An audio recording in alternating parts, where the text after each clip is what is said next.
Hello students, तो आज हम लोग पढ़ने जा रहे हैं सिस्टम ऑफ लीनियर इक्वेशंस, या कह सकते हैं consistency and inconsistency. Video start करने से पहले जो स्टूडेंट्स हमारे चैनल को पहली बार देख रहे हो, चैनल को सब्सक्राइब कर लीजिए और लेटेस्ट अपडेट्स के लिए बेल आइकन को प्रेस कर लीजिए। तो चलते हैं आज के टॉपिक पर, that is system of linear equation. और यहाँ पर कंसिस्टेंसी और इनकंसिस्टेंसी की भी बात होगी, तो मैं बताऊँगा कि क्या है बेसिकली। तो सिस्टम ऑफ लीनियर इक्वेशन को हम लोग मैट्रिक्स मेथड से सॉल्व करते हैं, जिसमें हमने 12th में जो हमने पढ़े थे वो मेथड वो यहाँ पर यूज़ नहीं होंगे। अब यहाँ पर हम लोग यूज़ करने वाले हैं रैंक मेथड। तो रैंक कैसे इंट्रोड्यूस होगा यहाँ पर, तो पहले कुछ डिटेल्स पढ़ लेते हैं इसके लिए कि कैसे इसको लिखा जाएगा मैट्रिक्स फॉर्म में और आगे क्या क्या केस बनेंगे इसके। तो पहले मैंने लिया है consider the system of equation. तो मैंने 3 इक्वेशन ली हैं, that is a1x plus b1y plus c1z equals to d1, a2x plus b2y plus c2z equals to d2 and a3x plus b3y plus c3z equal to D3।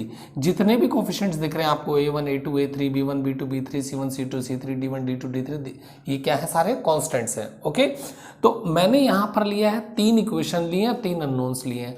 3 unknowns मतलब जो variables हैं, that is x y z, उन्हीं को हम लोग unknowns भी बोलते हैं, जिनकी वैल्यू हम लोग निकालना चाहते हैं, राइट। तो पहला काम है कि हम लोग इसको मैट्रिक्स फॉर्म में कैसे लिखेंगे। तो मैंने मैट्रिक्स फॉर्म में सिंपली ऐसे लिख लिया है, जो इक्वेशंस थी उसको ऐसे लिखा और सिर्फ एक बिग ब्रैकेट का यूज़ किया है, राइट। और जो कॉन्स्टेंट्स हैं उनको अपना d1 d2 d3 एक ब्रैकेट में यूज़ कर लिया है। तो मुझे पता है, क्योंकि 2 मैट्रिक्स इक्वल कब होती हैं, जब उनके आपका ऑर्डर सेम होना चाहिए। दूसरी बात कि जो आपका करस्पॉन्डिंग एलिमेंट है वो उसके इक्वल होना चाहिए। तो ये चीज़ आपकी इसके इक्वल है, वो आपके गिवन इक्वेशन मैंने जो ली है वही में है। और सेकंड इक्वेशन आपकी ये है, तो ये d2 के इक्वल है, और ये थर्ड वाली जो है वो d3 के इक्वल है। इसलिए हम इस सिस्टम ऑफ इक्वेशंस को ऐसे लिख सकते हैं। तब हम कुछ अपनी प्रॉपर्टी यूज़ करेंगे मैट्रिक्स की, तो हम देखेंगे कि इसको किस तरीके से लिखा जा सकता है। इसको हम लिखेंगे ऐसे, a1x plus b1y plus c1z को हमने इसको ब्रेक कर लिया पूरे इक्वेशंस को और लिखा ऐसे। तो जब हम इसको वापस कैलकुलेट करेंगे तो कैसे करते हैं, a1x plus b1y plus c1z, मतलब जो प्रोडक्ट करते हैं मैट्रिक्स का वो यही तरीका है कि आप पहले इधर से रो लेंगे और इधर से कॉलम। तो ये जो पूरा रो है और ये कॉलम है, इससे मल्टीप्लाई करते हुए ये आपकी इक्वेशंस एज इट इज मिल जाएंगी। तो इसको आपने इस तरीके से लिख लिया, राइट। अब इसके बाद में आपको इस सिस्टम को हम किस तरीके से डिनोट करेंगे वो बताएंगे। So that is ax equals to b, मतलब ये पूरा a हो गया, ये x हो गया और ये आपका b हो गया, राइट। तो a जो है बेसिकली क्या है, a1 a2 a3 b1 b2 b3 c1 c2 c3। तो ये जो मैट्रिक्स है इसको बोलते हैं हम लोग कोफिशिएंट मैट्रिक्स। कोफिशिएंट मैट्रिक्स क्यों बोलते हैं, क्योंकि इसमें जितने भी x y z थे सबके कोफिशिएंट्स हमने इन्वॉल्व किए हैं, इसलिए इसको बोलते हैं कोफिशिएंट मैट्रिक्स, राइट। इसके बाद है कैपिटल X, तो ये x y z, this is the column matrix of unknowns भी बोल सकते हैं और वेरिएबल्स भी बोल सकते हैं। तो ये जो x y z है ये वेरिएबल्स भी हैं और हम इनको क्या कह सकते हैं, अननोन्स। फिर उसके बाद में b है d1 d2 d3, this is the column matrix of constants. तो जो आपको राइट साइड में दिए होंगे d1 d2 d3, these are the constants, right. तो हो गया ax equal to b, system आपके पास जनरेट हो गया। अब यहाँ के बाद आपके पास आएंगे केस आएंगे। तो केस में क्या होगा, अब डिपेंड करता है d1 d2 d3 जीरो भी हो सकता है और नॉन जीरो भी हो सकता है। तो चलिए इस पर डिस्कस कर लेते हैं कि क्या बनेगा ये। सो स्टूडेंट्स, जैसे मैंने आपको प्रीवियस पेज में बताया था कि आपका डिपेंड करता है कि d1 d2 d3 किस तरीके है। तो इसमें 2 केस बनते हैं। एक ये कि आपके d1 d2 d3 में कोई भी अगर एक नॉन जीरो है, नॉन जीरो मतलब उसकी वैल्यू जीरो नहीं है, अगर इन तीनों में से कोई भी एक, तो इस सिस्टम को जब ये हो जाएगा तो d1 d2 d3 में से कोई भी अगर एक नॉन जीरो मिल गया, इसका मतलब b आपकी वैल्यू नॉन जीरो हो गई। जब b नॉन जीरो हो गई तो इस सिस्टम को बोलते हैं हम लोग system of non homogeneous linear equation, मतलब ax इक्वल टू b ही रहेगा, वो रिड्यूस नहीं होगा। क्यों, क्योंकि इनमें से आपका एक की वैल्यू नॉन जीरो आई है, तो उसको बोलते हैं हम लोग नॉन होमोजीनियस लीनियर इक्वेशन। तो ये पहला केस हो गया, राइट। दूसरे केस में क्या है, अगर आपके d1 d2 d3 अगर तीनों जीरो हो जाए, मतलब b जीरो हो गया, b जीरो हो गया तो जो सिस्टम था आपका equations ax equal to zero में रिड्यूस हो जाएगा। और इस सिस्टम को क्या बोलते हैं, इसको बोलते हैं system of homogeneous linear equation, इसको बोलते हैं होमोजीनियस। और जिसमें आपकी x इक्वल टू b रहेगा, मतलब b नॉन जीरो है, उसको बोलेंगे नॉन होमोजीनियस लीनियर इक्वेशन। तो इसमें आपके पास 2 ही केस आपको पूछे जाएंगे, क्वेश्चन आएगा, या तो इसका आता है या ऊपर वाले का आता है, राइट। तो हम लोग दोनों ही केस को डिस्कस करेंगे, दोनों ही केसेस में क्वेश्चन करेंगे और हेल्प लेंगे अपने रैंक की, जिससे हम लोग रैंक निकालते थे, राइट।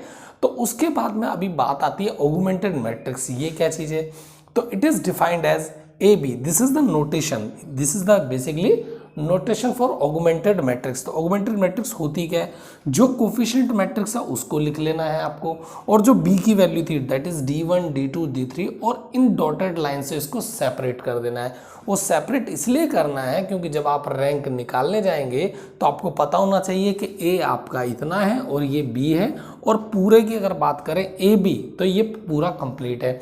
तो मैंने ये क्यों बताया ऑगमेंटेड मैट्रिक्स, क्योंकि अब हम लोग जब रैंक वाला मेथड लगाने जाएंगे इसके रैंक को यूज़ करने के लिए कि आपके सॉल्यूशन किस तरीके के होंगे, कैसे होंगे, तो हम लोग इसका यूज़ करेंगे, मेन इसी का यूज़ है। तो जब हम लोग इसकी कंप्लीट रैंक निकालेंगे तो हम लोग को इसकी रैंक भी साथ पैरेलली दिख जाएगी, मतलब आपको अलग अलग रैंक निकालने की ज़रूरत नहीं पड़ेगी। क्यों नहीं पड़ेगी, मैं अभी उस सिस्टम को आपको डिफाइन करूंगा कि आपको कब इसकी ज़रूरत पड़ने वाली है, कैसे हम सिस्टम ऑफ लीनियर इक्वेशन को सॉल्व करेंगे with the help of rank, right. तो जब आप पूरे की रैंक निकालेंगे तो आपको जब पूरे की रैंक पता लग जाएगी तो आपको इसकी भी पता लग जाएगी, क्योंकि इतना आपका क्या है, ए है, तो इतने की रैंक भी आपको साफ साफ दिख जाएगी, इसलिए दोनों को अलग अलग निकालने की कोई ज़रूरत नहीं है। इसके बाद बात आती है जो मैंने आपको टॉपिक पे नाम लिखा था सिस्टम ऑफ लीनियर इक्वेशन के बाद में, कंसिस्टेंसी एंड इनकंसिस्टेंट। तो दोनों का मतलब क्या होता है, कंसिस्टेंस का मतलब होता है सॉल्यूशन एग्जिस्ट करता है, इनकंसिस्टेंट का मतलब है सॉल्यूशन एग्जिस्ट नहीं करता है। तो कंसिस्टेंट में जब सॉल्यूशन एग्जिस्ट करता है तो दो टाइप के सॉल्यूशन होते हैं, एक होता है यूनिक सॉल्यूशन और दूसरा होता है इनफाइनाइट मैनी सॉल्यूशन। तो इस केस में जब भी आपको सॉल्यूशन कंसिस्टेंट बोल देगा, इसका मतलब ये माइंड में सेट हो जाना चाहिए कि हाँ उसका सॉल्यूशन एग्जिस्ट करता है। अब किस टाइप का करता है, तो हो सकता है यूनिक सॉल्यूशन हो सकता है इनफाइनाइट मैनी सॉल्यूशन हो। तो ये आपके मन में दिमाग में बात आ जानी चाहिए। उसके बात करते हैं इनकंसिस्टेंट की। जब आपको बोलता system of equations are inconsistent, तो जैसे इनकंसिस्टेंट की बात है इसका मतलब उसका सॉल्यूशन एग्जिस्ट नहीं कर रहा है, तो उसको क्या बोल देंगे, that is there is no solution. तो वहां क्या होगा, कोई सॉल्यूशन एग्जिस्ट नहीं करता है। तो अब इसके बाद में अब हम मैट्रिक्स जो हम गिवन इक्वेशंस दी जाएंगी उनका सॉल्यूशन निकालेंगे कैसे। तो अब मैं पहले बात करूंगा इस वाले सिस्टम की, अपने नॉन होमोजीनियस लीनियर इक्वेशन के, इसको सॉल्व कैसे करेंगे, राइट। तो अब चलते हैं उसको बता देता हूं आपको। सो स्टूडेंट्स, हम बात करते हैं अपने non homogeneous system of linear equations की, कैसे हम लोग इसको सॉल्व करेंगे। तो इसमें तीन कंडीशंस हैं, राइट। तो तीन कंडीशन क्या है वो, पहली, if rank, this is denotes for rank of A B, मतलब ऑगमेंटेड मैट्रिक्स का rank, if rank of A B equals to rank of A equals to number of variables और अननोन्स। कहने का मतलब ये है दोनों की रैंक इक्वल हो और नंबर ऑफ वेरिएबल्स जितने वहां पर हो, एक्स वाई जेड मतलब 3 है तो 3 होना चाहिए और दोनों का रैंक भी 3 होना चाहिए, राइट। तो अगर दोनों का रैंक इक्वल है और नंबर ऑफ वेरिएबल्स के इक्वल है तो ये सिस्टम क्या हो जाएगा, ये सिस्टम हो जाएगा कंसिस्टेंट, इसको बोलेंगे कंसिस्टेंट। और दूसरी बात, कंसिस्टेंट होगा और इसमें सॉल्यूशन किस टाइप का होगा, that is unique solution. Unique का मतलब होता है एक सॉल्यूशन, अद्वितीय हल, मतलब इसमें इसके अलावा कोई भी इसका सॉल्यूशन एग्जिस्ट नहीं करेगा, सिर्फ एक ही इसका सॉल्यूशन होगा, राइट। दूसरे की बात करते हैं, दूसरी कंडीशन में क्या, if rank of A B equal to rank of A. अब कहेंगे सर दोनों तो बिल्कुल सेम लिखा है, बट एक कंडीशन का फर्क है, that is less than number of variables, मतलब दोनों का रैंक तो इक्वल हो पर जितने वेरिएबल्स आपके इक्वेशन में हैं उससे इनका रैंक दोनों का कम होना चाहिए, तब ये सिस्टम क्या कहलाएगा, तब भी कंसिस्टेंट कहलाएगा। पर यहाँ पर सॉल्यूशन कैसा एग्जिस्ट करेगा, सॉल्यूशन एग्जिस्ट करेगा यहाँ पर इनफाइनाइट नंबर ऑफ सॉल्यूशंस, ये कह सकते हो इनफाइनाइट मैनी सॉल्यूशन, ये भी आप कह सकते हो, राइट। तीसरी कंडीशन है, if rank of A B is not equal to rank of A, मतलब जब रैंक ऑफ ए बी का रैंक ऑफ ए के इक्वल आपका रैंक नहीं आएगा तब हम बोलेंगे system of equations is inconsistent, मतलब देयर इज नो सॉल्यूशन, मतलब इनकंसिस्टेंट हो गया, वहां पर कोई सॉल्यूशन एग्जिस्ट नहीं करेगा। तो ये तीनों कंडीशन आपकी रहेंगी और तीनों कंडीशन को आपको याद करना पड़ेगा। बस एक चीज आपको जो नई दिख रही होगी वो यही है कि रैंक ऑफ ए बी ये क्या है, ये जो मैंने अभी प्रीवियस पेज पे आपको बताया था ऑगमेंटेड मैट्रिक्स, ये आपको सबसे पहले ही लिखनी पड़ेगी और इसी से स्टार्ट करना पड़ेगा, इसी का रैंक निकालेंगे। जब इसका निकाल लेंगे तो इसका आपको ऑटोमेटिकली वहां पर साइड में दिख जाएगा, तो आपको अलग अलग निकालने की जरूरत भी नहीं पड़ेगी। अगर इन तीन कंडीशन में आपको कुछ भी नहीं समझ में आया होगा या पीछे प्रीवियस पेजेस पे जो भी नहीं समझ में आएगा, कमेंट सेक्शन में बिल्कुल मुझे बताइएगा कि सर मुझे ये चीज़ समझ में, मैं उसको फिर आपको बता दूंगा, राइट। और इसके बाद में जो मेन चीज़ आती है कि अब यहाँ पर हम लोग रैंक का डेफिनेशन कैसे यूज करेंगे।